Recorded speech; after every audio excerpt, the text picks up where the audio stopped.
আসসালামু আলাইকুম বন্ধুরা, আমি আজকে দেখাবো আপনারা কিভাবে খুব সহজে একটি 34 ইঞ্চি বডির কামিজ কাটিং করতে পারবেন।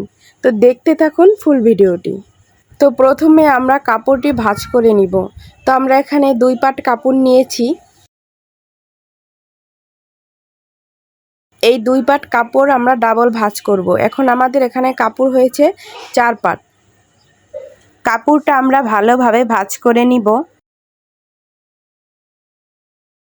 ভাঁজ করা হয়ে গেলে এবার নিচের সাইডটা একটু সমান করে কেটে নিব।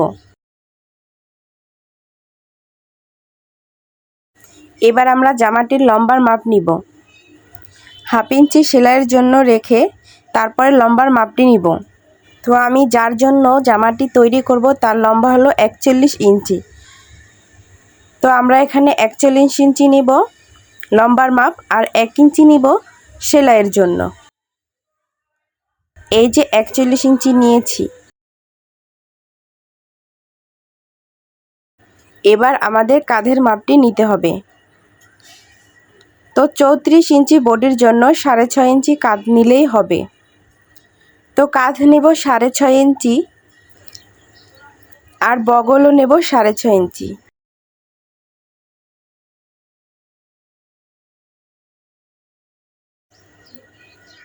তো 1.5 ইঞ্চিতে রেখে এই কর্নারে একটা দাগ টেনে শেপ দিয়ে নিব।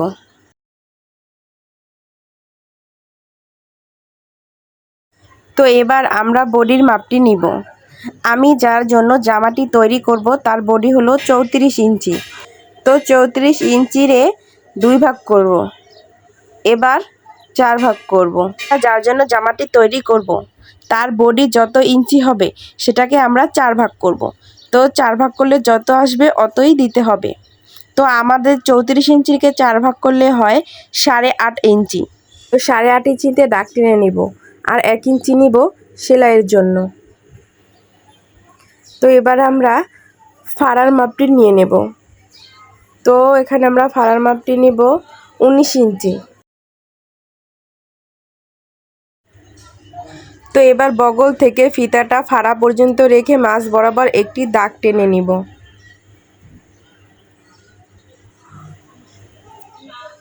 এবার আমি হিপের মাপটি নিব। আমি যার জন্য জামাটি তৈরি করব তার হিপের মাপ হলো 36 ইঞ্চি। তো 36 ইঞ্চিকে আমরা আবার 2 ভাগ করব। 2 ভাগ করলে হয় 18 ইঞ্চি। এবার আমরা 4 ভাগ করব। 4 ভাগ করলে হয় 9 ইঞ্চি। তো 9 ইঞ্চিতে একটা দাগ টেনে নিব। যার যত ইঞ্চি হিপের মাপ হবে সেটাকে আমরা 4 ভাগ করব। তো এখন আমরা কোমরের মাপটি নিব। তো আমি যার জন্য জামাটি তৈরি করব তার কোমরের মাপ হলো 32 ইঞ্চি। তো আমরা 32-এ অর্ধেক করব। অর্ধেক করলে হয় 16 ইঞ্চি। এই যে 16 ইঞ্চি হয়েছে। তো 16 ইঞ্চিরে আবার অর্ধেক করব। অর্ধেক করলে হয় 8 ইঞ্চি। মানে যার যত কোমর হবে সেটাকে আমরা 4 ভাগ করে নিব। এবার আমরা 8 ইঞ্চিতে দাগ টেনে নিব, আর 1 ইঞ্চি নিব সেলাইয়ের জন্য। তো আমাদের এখানের মাপটা হয়ে গেছে। এবার আমরা দাগ টেনে নেব।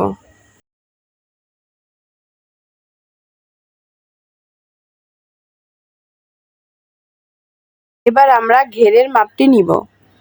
তো আমরা এখানে ঘের দিব 22 ইঞ্চি। তো 22 ইঞ্চির এখন ভাগ করব।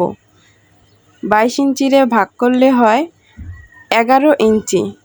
তো আমরা এখানে 11 ইঞ্চিতে দাগ টেনে নেব, আর 1 ইঞ্চি নেব সেলাইয়ের জন্য। তো এভাবে দাগ টেনে নিব। এবার এখন দাগ অনুযায়ী কেটে নিব।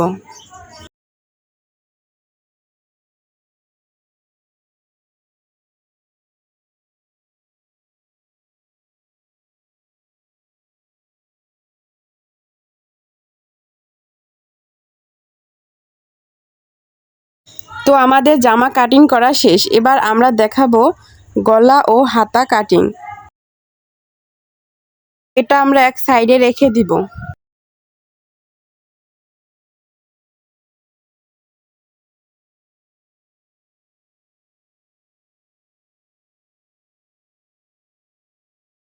তো এখন হাতা কাটিং করে দেখাবো। এখানে আমরা 2টি টুকরা নিয়ে হাতার কাটিং দেখাচ্ছি।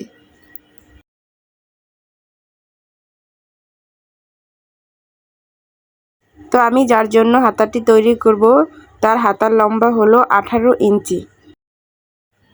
তো হাফ ইঞ্চি উপরে রেখে 18 ইঞ্চিতে দাগ টেনে নেব, আর 1 ইঞ্চি নেব সেলাইয়ের জন্য। এই যে 1 ইঞ্চি নিয়েছি সেলাইয়ের জন্য। হাতার শেপের জন্য নিয়েছি 3.5 ইঞ্চি। 3.5 ইঞ্চিতে দাগ টেনে নেব।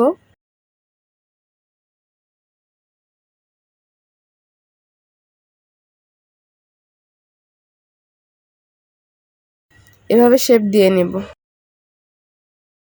এবার আমরা মুহুরির মাপটি নিব। আমি যেহেতু প্লাজো হাতা বানাবো তাই যতটুকু কাপড় আছে অতটুকুই মুহুরির জন্য রেখে দিব।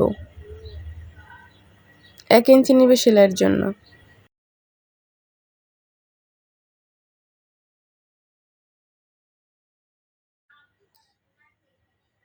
বগলের সাইডে হাফ ইঞ্চি ডাউন করে নিব। এতে সেলাইয়ের পরে হাতাটি নিচে ঝুলে পড়বে না। এবার আমরা দাগ অনুযায়ী কেটে নিব।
এই যে আমাদের হাতা কাটিং করা শেষ। এবার আমরা দেখাবো কিভাবে গলা কাটিং করব বক্রমে। তো এটা একটা সাইডে রেখে দিব। এবার আমরা এই বক্রম দিয়ে গলা কাটিং করে দেখাবো। সমান করে একটা দাগ টেনে নেব। এবার আমরা গলার চওড়া নেব 2.5 ইঞ্চি।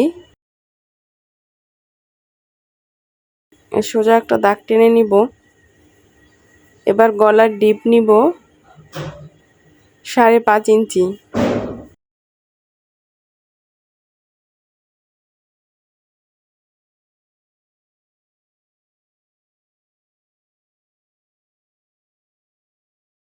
এবার গলায় একটা ডিজাইন করে নিব। আমি এখানে পান গলা দিয়েছি। যার যেমন ইচ্ছা সে সেরকম ডিজাইন করে নিতে পারবে। এবার দাগ অনুযায়ী কেটে নিব।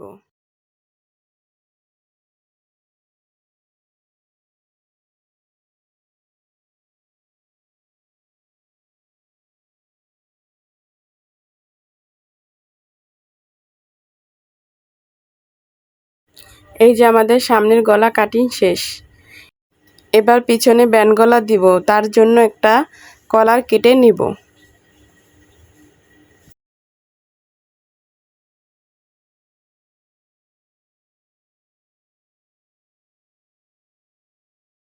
তো কলারটির লম্বা নিব 6 ইঞ্চি আর চওড়া নিব 1 ইঞ্চি।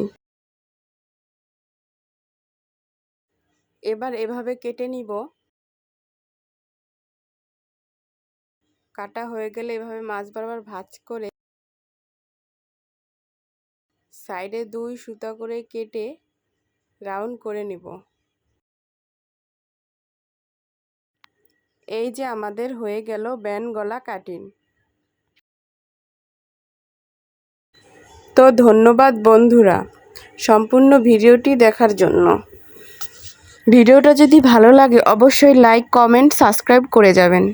যদি কোনো জায়গায় বুঝতে না পারেন তাহলে অবশ্যই কমেন্ট বক্সে জানাবেন।